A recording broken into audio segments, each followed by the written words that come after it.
So now we are going to start with the chapter. दोस्तों chapter का नाम आप देख सकते हैं, डिस्प्लेस इंडिजिनस पीपल, यानी कि मूल निवासियों का विस्थापन। वीडियो लेक्चर सीरीज का पहला पार्ट है और 2023 और 24 के हिसाब से लेक्चर सीरीज आप सभी के लिए बनाई जा रही है। आप लोगों को अगर हमारे ई पाठशाला का ऐप डाउनलोड करना है, so you can check out description link, और नहीं तो आप हमें स्कैन करके भी इसको डाउनलोड कर सकते हैं। इसका फ़ायदा आपको ये होगा कि आपको नोट्स हैं और सारे जो important question, MCQ question, NCERT solutions सारे आपको एक जगह पे मिल जाते हैं, जो आपके लिए बहुत ज़्यादा बेनिफिट है। तो इस चैप्टर के अंदर मेन चीज़ क्या बताने की कोशिश करी गई है, historians of the native people of the America and the Australia. इस पूरे चैप्टर के अंदर इतिहास बताया गया है उन मूल लोगों का जो ऑस्ट्रेलिया और अमेरिका के अंदर रहते थे, लेकिन अब असल में उनका इतिहास पूरी तरीके से ख़त्म कर दिया गया है समय के साथ। उसके साथ साथ history of the Spanish and Portuguese colonies of south America. इसमें ये बताने की कोशिश करिए किस तरीके से स्पेन के लोगों ने और पुर्तगाल के लोगों ने आज से 13वीं और 14वीं शताब्दी के अंदर जब अपने जहाज़ों को, स्पेनिश जहाज़ों को, पुर्तगाल के जहाज़ों को निकाल के साउथ अमेरिका में लेके आए और वहाँ पे नई कॉलोनीज़ को सेटअप करा, ये भी बताया गया।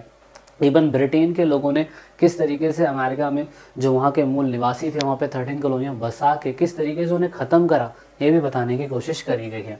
South America, Central America, North America, South Africa, Australia, New Zealand came to be settled by the immigrant from the Europe.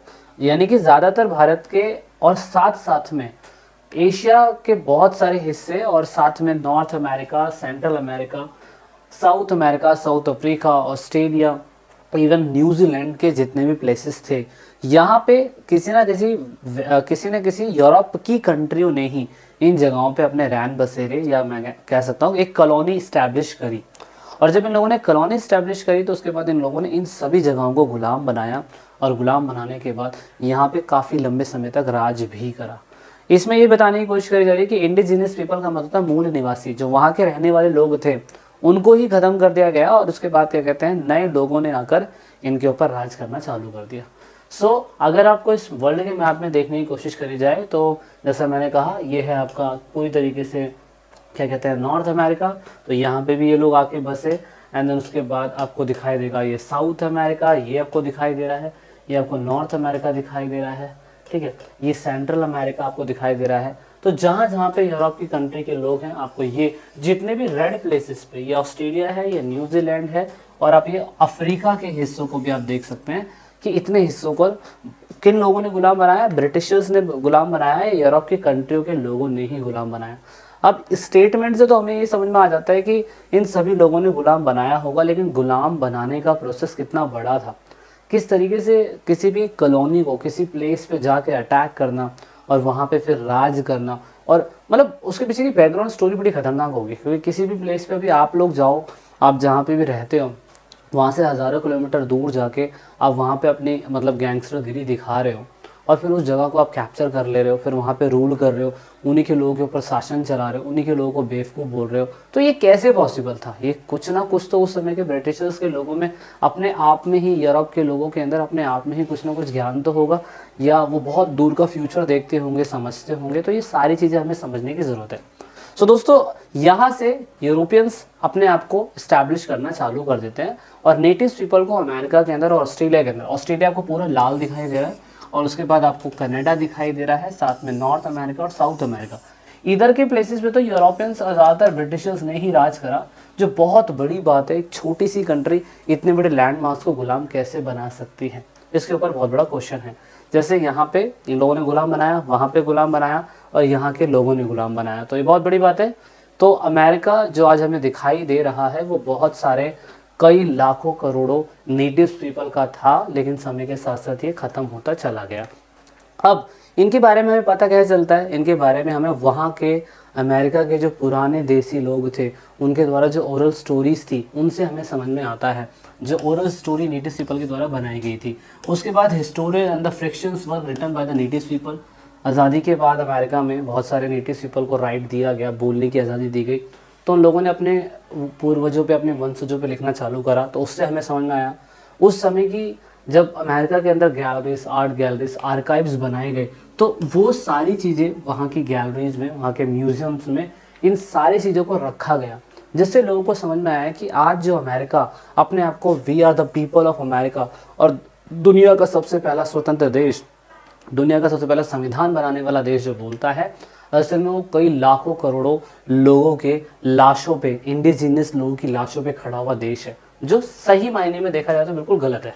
तो इसीलिए इसकी शुरुआत 17वीं सेंचुरी में से होती है और उसके बाद 17वीं सेंचुरी के बाद ही हमें देखा कि इससे पहले मैं कह सकता हूँ कि कंपास आ चुका था, वास्को डिगामा ने अमेरिका को खोज लिया था, है ना, वो सब हमने Vasco da Gama, Columbus, Christopher Columbus उसने अमेरिका खोजा, वास्को डिगामा इंडिया आया, ये सब हमने देखा। लेकिन अगर हम बात करें स्पेन और पुर्तगाल के लोगों ने अपना साम्राज्य विस्तार करने के लिए, आप देख सकते हो पुर्तगाल कितना छोटा सा है, स्पेन कितना छोटा सा है, अपने इलाकों को बड़ा करने के लिए उस समय पे इन लोगों ने नए प्लेसेस को ढूंढना चालू करा और इसी चीज़ को देखते ही देखते यहाँ पे कंपनियाँ बनाई गई और कंपनियाँ जाती थी, फाइनेंस होती थी, दूर दराज के प्लेसेस पे जाती थी, नए रिसोर्सेज को ढूंढती थी, उन्हें एक्वायर करती थी और अपनी कंट्री में लेके आ जाती थी। सेम यही प्रोसेस दूसरे लोगों ने भी अपनाया, फ्रांस के लोगों ने, हॉलैंड के लोगों ने, इवन इंग्लैंड के लोगों ने, इन सभी लोगों ने, आयरलैंड के लोगों ने, ये सभी लोगों ने अमेरिका के अंदर, अफ्रीका के अंदर, इन सभी लोगों ने कॉलोनी एस्टैब्लिश करनी चालू कर दी। तो ये बहुत लंबा प्रोसेस था।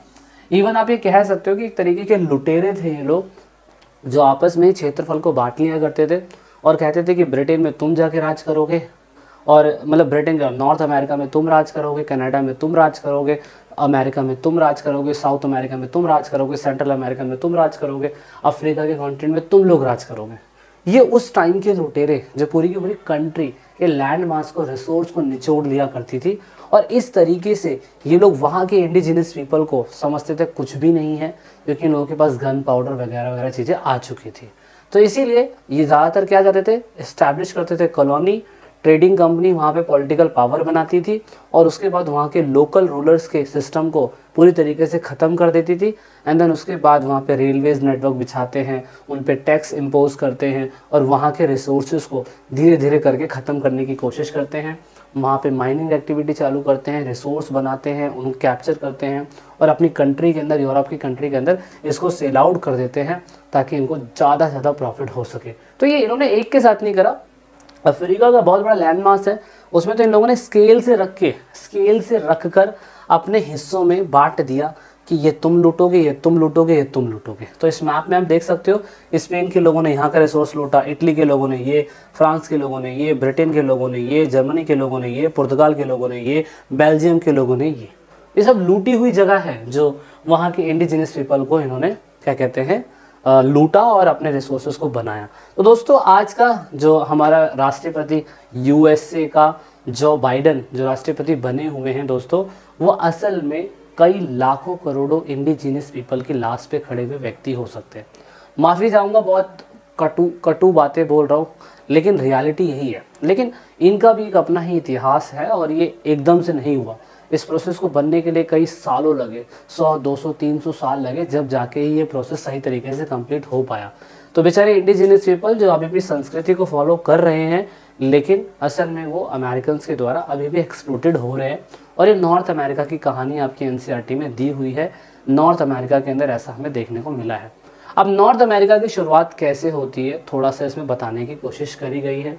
नॉर्थ अमेरिका का लैंड मास बताया गया है, नॉर्थ अमेरिका की जनसंख्या बताई गई है, नॉर्थ अमेरिका में उस समय पे इंडिजिनस पीपल कहाँ से आए होंगे ये बताया गया है, नॉर्थ अमेरिका में किस तरीके के लोग थे, ये सब बताने की कोशिश इसमें करी गई है।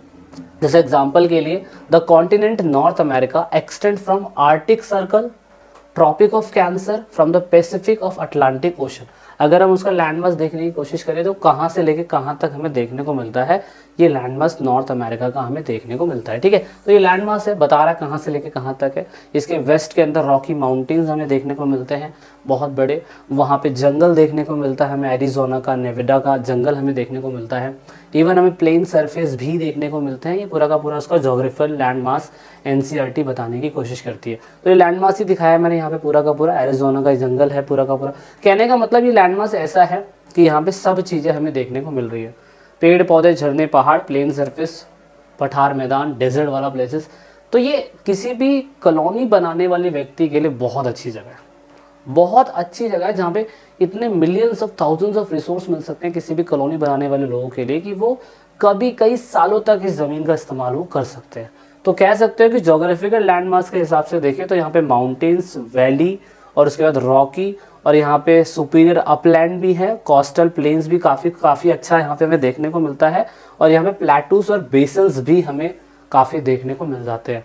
तो ओवरऑल देखा जाए तो इसका लैंडमार्क्स काफ़ी हद तक ठीक है। अब यहाँ पर ये लोग नेटिव पीपल को वहाँ पे सताने की कोशिश करते हैं, लेकिन सबसे पहले ये थ्योरी ये आती है कि नेटिव्स लोग खुद ही अमेरिका के अंदर और इस लैंड मास पे आए कैसे होंगे। सबसे बड़ा क्वेश्चन ये है। सो दोस्तों, ये वीडियो के अंदर इतना ही था। नेक्स्ट पार्ट में आप लोगों को मिलेंगे और आपको बताएंगे कि नेटिव पीपल कैसे आए यहाँ पर, और उसके बाद यहाँ पर किस तरीके से इनका अमेरिका के साथ बिल्डअप होता है और वो किस तरीके से अटैक होता है, ये किस तरीके से इनको डिफरेंस बताते हैं कि हम कैसे अलग हैं, तुम कैसे अलग हो। ठीक है, तो मिलते हैं नेक्स्ट पार्ट में जल्दी। जब तक के लिए जय हिंद, जय भारत, वंदे मातरम। वीडियो अच्छा लगे तो लाइक शेयर सब्सक्राइब।